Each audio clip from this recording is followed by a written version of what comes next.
अकबर अनपढ़ और तुलसीदास बहुत पढ़े लिखे, तो क्या हुआ? अब इन दोनों में मुझे एक बात समझ में आई। अकबर अनपढ़ थे, लेकिन इतना बड़ा साम्राज्य, इतना सारा जमीन जायदाद, सोना चांदी, हाथी घोड़े और 300 से अधिक पत्नियां। इसे देखकर मुझे ये लगा कि कोई आदमी पढ़ा लिखा हो या ना पढ़ा लिखा हो, जिंदगी के ऐश मौज कर सकता है। और दूसरी तरफ उसी जमाने में तुलसीदास थे, जो बहुत पढ़े लिखे थे। बहुत पढ़े लिखे मैं इसलिए कह रहा हूँ कि जब मैं श्री रामचरितमानस का उनका एक एक दोहा देखता हूँ, एक दोहा में 10-10 पर्यायवाची शब्द का इस्तेमाल करना हमारे लिए अर्थ बैठाना मुश्किल है। जहाँ वो एक जगह कुल समुद्र के बारे में बताते हैं, एक दोहा में 10 वर्ड उन्होंने यूज किया है, तब मुझे लगता है तुलसीदास जी बहुत ही पढ़े लिखे थे। श्री रामचरितमानस में उनके जितने सारे दोहे और चौपाई को आप देखेंगे, संस्कृत संस्कृत उन्होंने शुरू ही किया है। संस्कृत के और हिंदी के प्रकांड विद्वान, कहने को तो अवधी भाषा में लिखी गई है, लेकिन श्री रामचरितमानस शानदार संस्कृत और हिंदी कमाल का है। दूसरी तरफ अकबर को मैं कहता हूँ कि वो अनपढ़ थे। मुझे कल बड़ा आश्चर्य हुआ जब मैं टीवी का कोई प्रोग्राम देख रहा था, तो मुझे पता चला कि सिलेबस में थोड़ा बदलाव लाया गया है, जिसमें मुगलों को और बहुत सारे शासकों के बारे में जानकारियाँ बदली गई है। उसमें एक बात उठा था कि अकबर अनपढ़ था। फिर मैंने आज गूगल में सर्च किया, बात तो सही थी कि अकबर अनपढ़ था। एक अनपढ़ आदमी के पास क्या नहीं था? जिस समय वो हमारे देश के राजा था, क्या नहीं था अकबर के पास? बड़े बड़े महल। और हम लोग पढ़ाई के पीछे दीवाने हैं, भाग रहे। जब भी कोई लड़का या लड़की पढ़ाई नहीं करता तो उसके माता पिता परेशान हो जाते हैं। लेकिन कल दोपहर से मुझे ये बात ज़्यादा समझ में आ रही थी कि पढ़ा लिखा हुए तो ठीक, न हुए तो और भी ठीक। क्योंकि अगर अकबर बिना पढ़ाई लिखाई किए ज़िंदगी का सारा ऐश मौज कर सका, तो कोई भी कर सकता है। क्वालिटी कुछ और चीज़ का नाम है। किताब को पढ़ते रहना कोई बहुत बड़ा क्वालिटी नहीं है, और किताब पढ़कर याद करना कोई बहुत बड़ा क्वालिटी नहीं है। लेकिन दूसरी तरफ उसी ज़माने में तुलसीदास हैं, जिन्होंने शिक्षा के बल पे, पढ़ाई के बल पे, माना जाता है कि अब तक श्री रामचरितमानस का 7 करोड़ कॉपी बिक चुका है। 7 करोड़ कॉपी अगर बिक गया हो, तो उसका अगर 100 रुपये के हिसाब से भी अगर आप दाम लगाएंगे, तो आज तुलसीदास जी को 700 करोड़ रुपये मिलने चाहिए। उनके हनुमान चालीसा का दाम अगर आप निकालेंगे, कितने करोड़ मिलना चाहिए? उनके यूट्यूब पर जितने वीडियो हैं, उसका कॉपीराइट अगर उनको दिया जाए, यानी कि तुलसीदास अगर वो पैसा कमाने पर उतर जाए, तो फिर पता चल जाएगा शिक्षा का जीवन में क्या महत्व है। ये दो जीवन को समझिएगा। एक तरफ अकबर है जो अनपढ़ है, दूसरी तरफ तुलसीदास है जो बहुत पढ़े लिखे हैं। उनकी और भी सारी किताबें हैं, विनय पत्रिका, कवितावली, गीतावली, हनुमान चालीसा।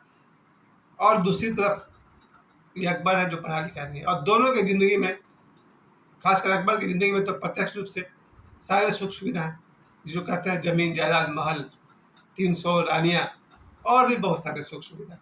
दूसरी तरफ तुलसीदास, जो उस जमाने में तुलसीदास के पास एक पत्नी भी नहीं थी। एक पत्नी थी, उनसे भी वो अलग हो चुके थे।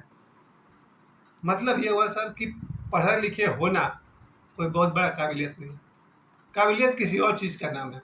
अक्सर मैंने देखा है, हम लोग अपने ग्रुप में 10 लड़के थे, 10 में से 9 लड़कों के मुकाबले पढ़ने में हम अच्छे थे, और मेरा भविष्य बन गया गोबर। इसलिए अपने आप को जब मैं देखता हूँ तो मुझे लगता है कि मैंने गड़बड़ कर दी। किताब पढ़ना और याद कर लेना कोई बहुत बड़ी काबिलियत नहीं है। काबिलियत और भी बहुत सारी चीज़ों का नाम है। आज जितने भी नौजवान हैं या नवयुवतियाँ हैं, उन सभी से मैं कहना चाहता हूँ, पढ़ने लिखने में अच्छे हो, बहुत खूब। पढ़ने लिखने में मन नहीं लग रहा, कोई बात नहीं। कि दुनिया में बड़े बड़े लोग हैं, भारत में, दुनिया छोड़ दो, भारत में बड़े बड़े लोग हैं जिनके पास सारा ऐशो आराम है, घर द्वार, गाड़ी बंगला, और शिक्षा कुछ खास नहीं। कोई फर्क नहीं पड़ता। पढ़ना अच्छा लगता है, ठीक है, नहीं लगता है, कोई बात नहीं, लेकिन क्वालिटी को निखारना होगा। आज मैं दिन में एक बात पढ़ रहा था कि दिन के समय नहीं सोना चाहिए। वैसे तो ये बात शास्त्रों में लिखी गई है, और उसका कारण मैं समझ गया था। दिन के समय नहीं सोना चाहिए का एक अर्थ ये होता है कि दिन का समय काम करने के लिए है। हमें कोई ना कोई काम, करने योग्य काम करते रहना चाहिए। मुझे याद है, मेरे 2 दोस्त हैं, उनको मैं अक्सर मजाक उड़ाता था। वो लोग दिन भर कुछ ना कुछ करते रहेगा, टेप रिकॉर्डर खोल लेगा, उसको बनाते रहेगा, पंखा उतार लेगा, उसको बनाते रहेगा, घर का कोई भी सामान खोल लेगा, मशीनरी, और उसको बनाता रहेगा। एकदम बेकार का बात। लेकिन हम उन लोग का बहुत मजाक उड़ाते थे यार तुम लोग कुछ काम नहीं है, टेप रिकॉर्डर खोल के बिछा देगा फिर उसको जोड़ देगा। लेकिन आज मेरे समझ में आ रहा वो दोनों लड़का सही था। दिन में कुछ ना कुछ काम करने से हम इस दुनिया में कुछ अपना योगदान देते हैं। जब ये कहा जा रहा है कि दिन में नहीं सोना चाहिए, उसका सबसे बढ़िया अर्थ है कि दिन में करने योग्य कर्म करने चाहिए। अब ऐसा कुछ कर्म मत कर लीजिए दिन में जिसके बदले में बाद में मारपीट झगड़ा जेल हो जाए, वो सब नहीं करना है। लेकिन करने योग्य काम करना चाहिए। ये बात हमेशा याद रखें, दिन में नहीं सोना चाहिए।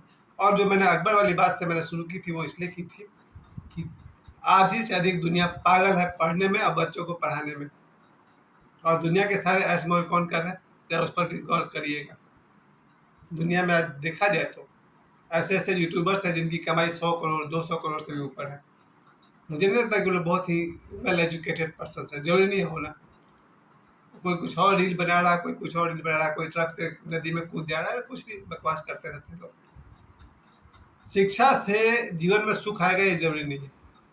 कल के जो समाचार में हमने देखा था जिसमें भाभी और देवर ने मिल करके जो पति की हत्या की थी, हो सकता है तीनों पढ़े लिखे थे, एजुकेटेड हो। क्या नाम था, करण नाम था पति का, हो सकता है वो भी पढ़ा लिखा हो। जो राहुल है देवर हत्यारा है, वो भी पढ़ा लिखा हो। और जो सुष्मिता उसकी पत्नी है वो भी पढ़ी लिखी हो। तो क्या हुआ, ये तीनों पढ़े लिखे लोग आज कहाँ हैं? एक ऊपर है, बाकी दो जेल में है। प्यारे भाइयों, पढ़ने लिखने से क्या होता है? असली बात कुछ और है, असली गुण कुछ और है। हो सकता है कोई किसान ही है और अच्छी सुखी जिंदगी जी रहा हो, उस गुण को खोजना होगा। ये तो सिंपल ट्रैक है कि लोग दीवाने हैं, बड़े बड़े स्कूल में बच्चों को डाल रहे हैं और वैसे बच्चे आगे जा करके कम ही समय में दुनिया को बाय कर दे रहे हैं। खूब खूब पढ़े लिखे लड़के लड़कियां बहुत कम समय में दुनिया को अलविदा कह दे रहे हैं। ऐसे एजुकेशन का क्या फायदा? शिक्षा तभी अच्छा लगता है जब शिक्षा आपके जीवन में सुख सुविधा और बदलाव लाए। मैं तो कहूँगा एजुकेशन वही अच्छा है जो आपके जीवन में सुख और शांति लाए। अक्सर शिक्षा हम सुख पाने के लिए करते हैं, उसके बिना शांति नहीं आए तो। और ये दो अलग चीज़ है। आप गाड़ी खरीद लेंगे उससे आपको शांति मिलेगी कभी नहीं।